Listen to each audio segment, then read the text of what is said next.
নজর রাখবো পরবর্তী খবরের দিকে। 2রা এপ্রিল থেকে বাড়তি শুল্ক চাপাবে আমেরিকা। আজও ভারতের বিরুদ্ধে সুর চড়ালো মার্কিন সরকার। মার্কিন কৃষি পণ্যের উপর 100% শুল্ক চাপায় ভারত। এই কারণেই মার্কিন কৃষি পণ্য ভারতে রপ্তানি অসম্ভব হয়ে পড়েছে। মার্কিন আমদানিতে শুল্ক বৃদ্ধির হুমকির জের আপনাদের জানিয়ে রাখি, 2রা এপ্রিল থেকে এই শুল্ক বৃদ্ধির ঘোষণা ইতিমধ্যেই করেছিল। আপনারা জানেন, ট্রাম্প প্রশাসনের পক্ষ থেকে সেই ঘোষণা করা হয়েছিল এবং আজও ভারতের বিরুদ্ধে সুর চড়ালো মার্কিন সরকার। মার্কিন কৃষি পণ্যের উপর 100% শুল্ক চাপায় ভারত এবং এ কারণেই মার্কিন কৃষি পণ্য ভারতের রপ্তানির অসম্ভব হয়ে পড়েছে। মার্কিন আমদানিতে শুল্ক বৃদ্ধির হুমকির জের এর আগেই মার্কিন প্রেসিডেন্ট ডোনাল্ড ট্রাম্প জানিয়েছিল যে যারা এই শুল্ক বৃদ্ধি করে থাকে এবং অনেক বাড়তি শুল্ক নিয়ে থাকে আমেরিকার কাছ থেকে, তাদের ক্ষেত্রে কিন্তু শুল্কের বৃদ্ধি করা হবে এবং সেই মতোই ঘোষণা করেছিলেন ডোনাল্ড ট্রাম্প। মার্কিন প্রেসিডেন্ট ডোনাল্ড ট্রাম্প তিনি 20 জানুয়ারি শপথ গ্রহণ করার পরই এই ঘোষণা করেছিলেন। একের পর এক বিভিন্ন নীতি নিয়েছেন মার্কিন প্রেসিডেন্ট এবং তার মধ্যেই রয়েছে এই শুল্ক বৃদ্ধির কথা। এবং 2রা এপ্রিল থেকে এই শুল্ক বৃদ্ধি হতে চলেছে এবং এ বিষয়ে আমরা আরো বিস্তারিত জানবো। আমাদের সঙ্গে সরাসরি রয়েছেন কলকাতা টিভির পলিটিক্যাল এডিটর আশিস চট্টোপাধ্যায়। আশিস দা, 2রা এপ্রিল থেকেই এই শুল্ক বৃদ্ধি লাগু হবে বলে জানানো হয়েছে ইতিমধ্যে মার্কিন প্রশাসনের পক্ষ থেকে। সেক্ষেত্রে বিশ্ব রাজনীতি এবং স্পেসিফিক্যালি ভারতের ক্ষেত্রে তার কতটা প্রভাব পড়তে পারে? দেখো, ভারতের ক্ষেত্রে ইতিমধ্যেই বড় প্রভাব পড়তে শুরু করেছে বলে মনে হচ্ছে, কেননা বেলা 1টার সময় শেয়ার বাজারের যে তথ্য আমরা কলকাতা টিভির পর্দায় তুলে ধরছি তাতে দেখা যাচ্ছে সেন্সেক্স প্রায় 1.5% পড়েছে। এটা একটা বড় পতন। 1300 পয়েন্টের বেশি পড়েছে বেলা 1টার সময়।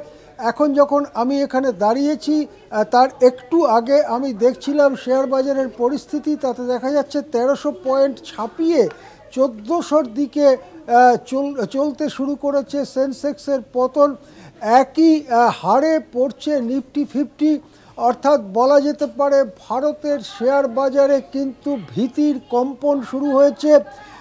যেটা আমরা জানতে পারছি যে আজ মঙ্গলবারও মার্কিন যুক্তরাষ্ট্রের পক্ষ থেকে একথা হুমকির সুরে বলা হয় যে মার্কিন কৃষি পণ্য ভারতে পাঠাতে গেলে ভারত তার উপরে 100% শুল্ক চাপায়।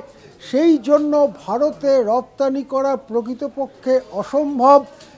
সেই জন্যই তারা 2 তারিখ থেকে ভারতীয় পণ্যের ওপরে বাড়তি শুল্ক চাপাতে যাচ্ছে। অর্থাৎ মার্কিন যুক্তরাষ্ট্র বাড়তি শুল্ক চাপাতে যাচ্ছে।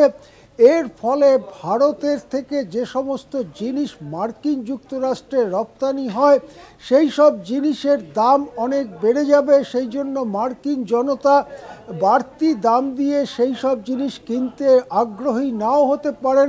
সেক্ষেত্রে ভারতের রপ্তানি পড়ে যেতে পারে, কমে যেতে পারে এবং যে সমস্ত শিল্প কল কারখানায় এসব জিনিস তৈরি হয়, এমনকি কৃষিক্ষেত্রেও খানিকটা, সেই সব জায়গায় উৎপাদন কমে যেতে পারে। নতুন করে কর্মহীন হয়ে পড়তে পারেন হাজার হাজার মানুষ এবং অর্থনীতির যে ছন্দ সেই ছন্দে পতন দেখা দিতে পারে। সেই ছন্দ পতনের ফলে ভারতের জিডিপি বৃদ্ধির হারও আঘাত পেতে পারে। আজকে 1 এপ্রিল থেকে 25-26 নতুন অর্থবর্ষ শুরু হচ্ছে। তার প্রথম দিনটাই কিন্তু ভালো গেল না। শেয়ার বাজারে বড় ধাক্কা। মার্কিন হুমকি, ভারতের অর্থনৈতিক ক্ষেত্রে ভীতির কাঁপন, শঙ্কা দেখা দিচ্ছে কর্পোরেট সেক্টরে, শঙ্কা দেখা দিচ্ছে কৃষি পণ্যের সেক্টরেও। সব মিলিয়ে ভারতীয় অর্থনীতি এখন কি হয় করে সময় কাটাচ্ছে, কেননা কাল 2 এপ্রিল থেকেই মার্কিন সিদ্ধান্ত জারি হবার কথা আগেই জানিয়ে রেখেছিলেন আমেরিকার প্রেসিডেন্ট ডোনাল্ড ট্রাম্প।